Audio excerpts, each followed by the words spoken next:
দুই দশকেরও বেশি সময় পর সিলেটে বিএনপির চেয়ারম্যান তারেক রহমান নির্বাচনী মাঠে আনুষ্ঠানিক প্রচারণায় নামার আগে ঐতিহ্যের পথ ধরেই শুরু করলেন তার সফর। জিয়ারত করলেন হযরত শাহজালাল রহমতুল্লাহ আলাইহির মাজার। সকালেই সিলেট থেকেই শুরু হচ্ছে বিএনপির নির্বাচনী অভিযাত্রা। ভোটের বাকি আর সপ্তাহখানেক, নির্বাচনী মাঠে প্রচারণা যাত্রার শুরুতে যথারীতি সিলেটে হযরত শাহজালাল রহমতুল্লাহ আলাইহির মাজার জিয়ারত করলেন বিএনপি চেয়ারম্যান তারেক রহমান।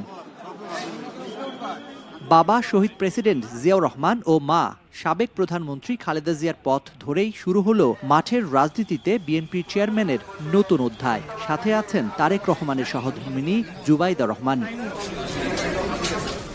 সকাল 11:30টায় ঐতিহাসিক সিলেট আলিয়া মাদ্রাসা মাঠে জনসভার মাধ্যমে শুরু হবে বিএনপি প্রচারণা যুদ্ধ, যেখানে প্রধান অতিথি হিসেবে ভাষণ দেবেন তারেক রহমান। রাজনৈতিক কর্মসূচির বাইরেও এই সফরের রয়েছে বিএনপি চেয়ারম্যানের ব্যক্তিগত তাৎপর্য। স্ত্রী জুবাইদা রহমান সিলেটেরই সন্তান, ফলে রাজনৈতিক বার্তা দেওয়ার পাশাপাশি এই অঞ্চলের মানুষের সাথে আত্মীয়তার বন্ধনও নতুন করে ঝালিয়ে নেওয়ার সুযোগ পাচ্ছেন এই দম্পতি। জনসভা শেষে ধারাবাহিকভাবে মৌলভীবাজার, হবিগঞ্জ, কিশোরগঞ্জ, ব্রাহ্মণবাড়িয়া, নরসিংদী ও নারায়ণগঞ্জেও জনসভা করবেন তারেক রহমান।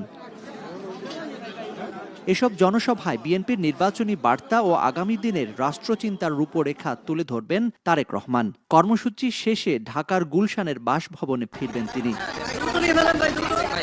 Zakaria Ahmed, star news, Sylhet.